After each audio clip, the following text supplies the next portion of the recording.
But here's what that sign says: logging operations ahead.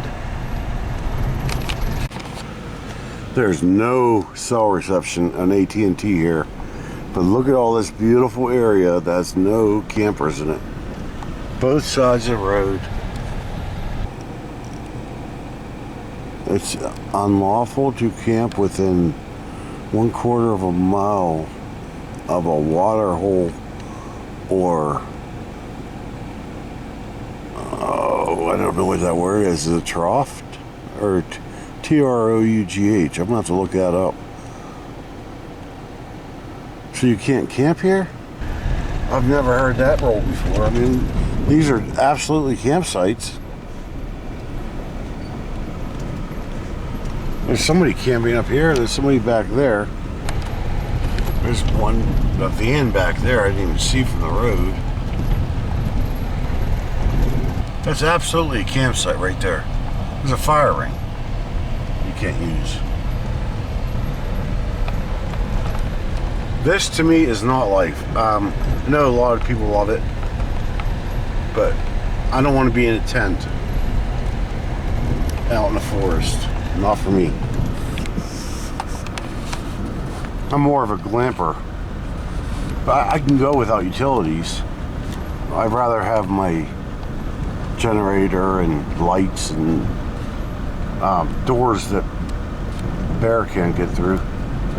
There are people all through here camping, but I don't know what that sign was about. I'd like to ask somebody. We're not even on a map now. There's no sign of a road being here. It's just a green screen. I wonder if these trees are supposed to look like that? No, that's dead. That's dead. Something must have gone into those two trees there. I know, Remy, you're going to call me every name in a book for saying I don't want a tent camp. But what if you're sleeping in the middle of the night, one of these dead trees just falls on your tent? Or, I mean, look, they're dead trees. We just keep finding more and more.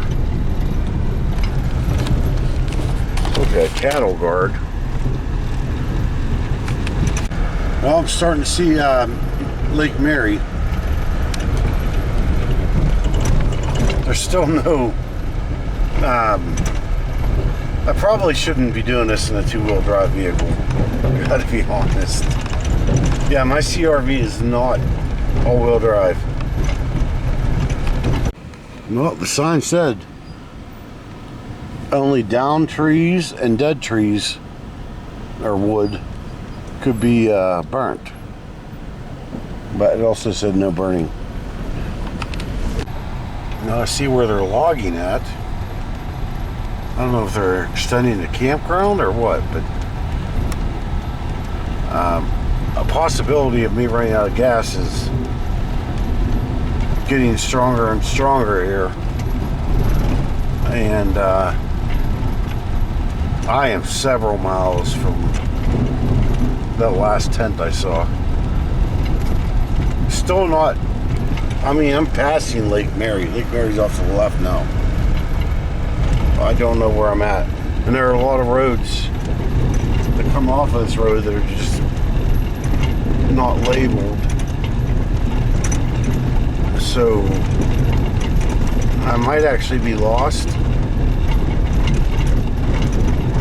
Kind of wish there was somebody here. There's more logging action going on here. Well, the camera battery died. Luckily I had a spare. I have no phone reception. I'm probably close to 8 to 10 miles from camp. And I'm out of gas. I got pulled off to the side as much as I could, because I know semi trucks are coming through here. And I can't call anybody. Even if I could, who would I call? AAA? Well, I'm on this road. It's dirt. I don't know where I'm at. If I walk 18-minute mile, oh my gosh, I have a little bit of reception. Sweet. That was connected internet calling. I love connected internet. If you guys don't know what it is, it's kind of like, I can't remember the name of that internet that uses satellite. You know what I'm talking about. RVers use it. Connected is like that, sort of. It works while I'm driving down the road. It works here in the forest. Not very good here. And I've had to make a lot of calls into them to rescan to try and get better internet. And it uses cell networks, and that's probably why it's not very good here. If you go to the end of the road, you'll see several vehicles parked there because that's the only place to get reception. They just called and offered me a outdoor antenna for my connecting. I can try it out for a couple weeks, see if it works any better for me. So they're going to mail it out tomorrow. That was pretty cool. What's not cool is I have to go walk. I'm going to walk to that tent that was back there, about 2 miles back, and see if they have a gallon of gas or something. I don't know. This is so stupid. Well, that couldn't have worked out any better. I walked for probably less than 10 minutes, and some guy picked me up on a side-by-side. I've never in my life been on a side-by-side. And he drove me back to my campsite. I grabbed my 2 gallons of gas I had for the generator, put it into the Honda. He drove me back, and I put the $2. I put the 2 gallons of gas in the Honda, and it says I have a half a tank, but I know I don't. But that couldn't have worked out any better. I owe that guy. I told him, I offered to give him money, but I don't have it right now. I offered to give him money after August 1st, and he said, don't worry about it, man. He's just out cruising around. That was a bumpy ride, but it was fun. So today's lesson, pretty much the same lesson every time. Don't do what I do.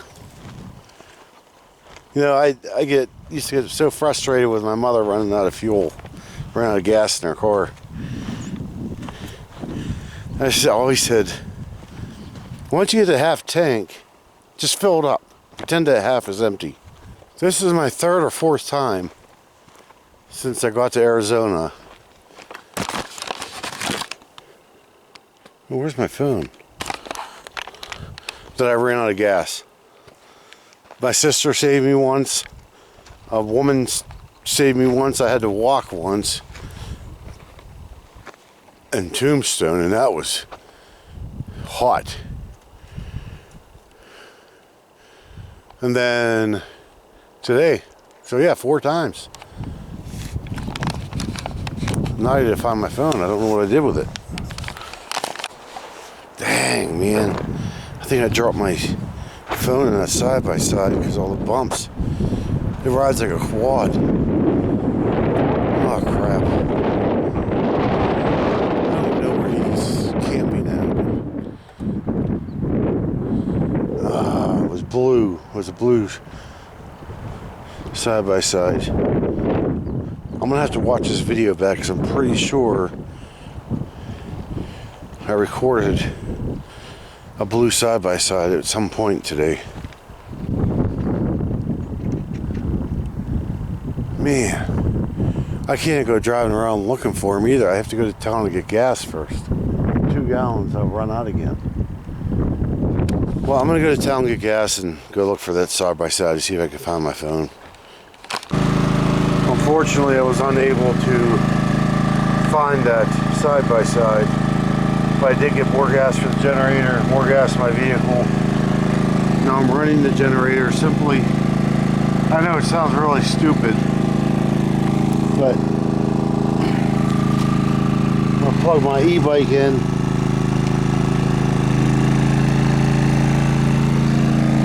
Let it charge.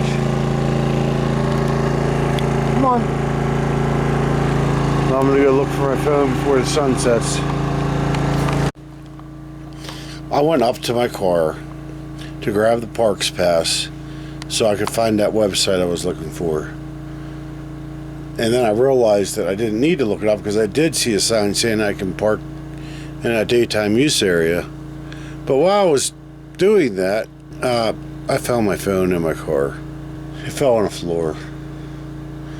Back seat, floor.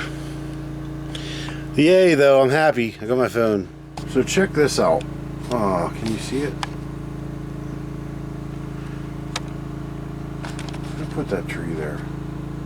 I guess God did. Darn it. You'll see him in a minute. Anyway, the guy camped over here, right there, in that pole behind,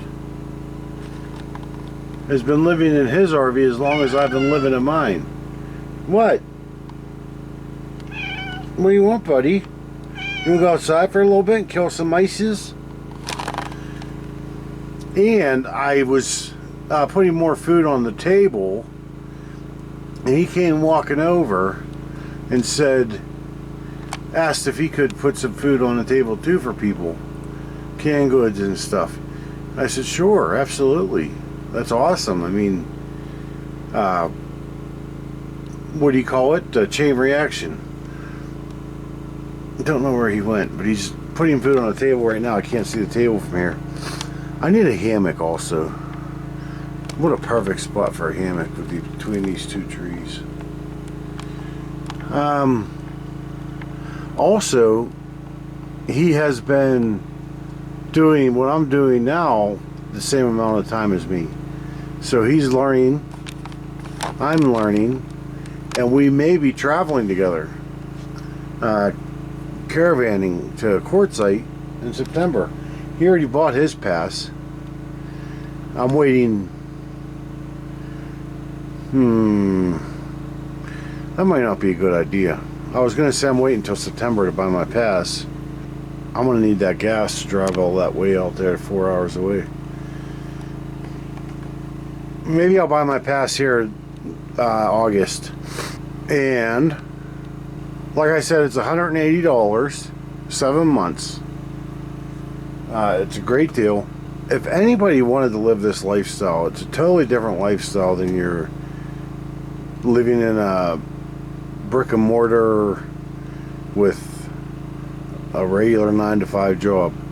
This is freedom. You can make money doing something. I'm not very good at it yet. I thought locksmithing would have been great. Oh, there's a screen there. That's why. There he goes there.